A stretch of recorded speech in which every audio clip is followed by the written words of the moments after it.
আসসালামু আলাইকুম কেকু। ওয়ালাইকুম আসসালাম। কেন তোমার বাড়ি কোন? কেকু আমি তো রাসেস ডেকু থাকি, ডেকু থেকে এসলাম। তো ডাহা থাও ভালো কথা। তো বেকা আরকে পাশার মধ্যে কি গুড়া কেমন হয়েছে নাকি? নো কেকু, আমি তো ঢেকু থাকি, এই জন্য একটু ভাবে আছি। তুই কেকু এই দুপুরে বেলা এই খাউন নিয়ে কই যায়? ও যার করো না, এই যে গেন্দাটা মোবাইলের মধ্যে সারাদিন কি মেন খেলা, ভাত পানি খাওয়া ছাইড়া দিছে।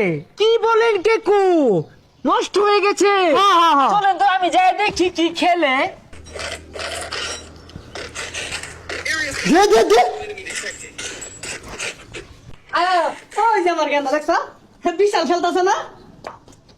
কেমন আছো ব্রাদার? তুই খেলা থামাইস না, আমি তো লাগে ভাত লইছি, নুনকা বাহা তোরে খাওয়াই দিতেছি। আইনের একটা কথা বুঝাইলে বুঝুন না, এই যে গুলি হতাছি সাইডে যে বই রইছুন, দু একটা যায় যদি লাগে গা প্রত্যেকের আহরে দিবাই। ও ব্রাদার, তুমি ফ্রি ফায়ার খেলতেছো? কেমন আছো তুমি? আমি এক সময় খেলতাম ওই ইন্টারন্যাশনাল ফ্রি ফায়ারে, আমাকে শটগান দিয়ে ফায়ার করে নিত। আমি তোমাকে একটা ট্রিক্স শিখিয়ে দিচ্ছি।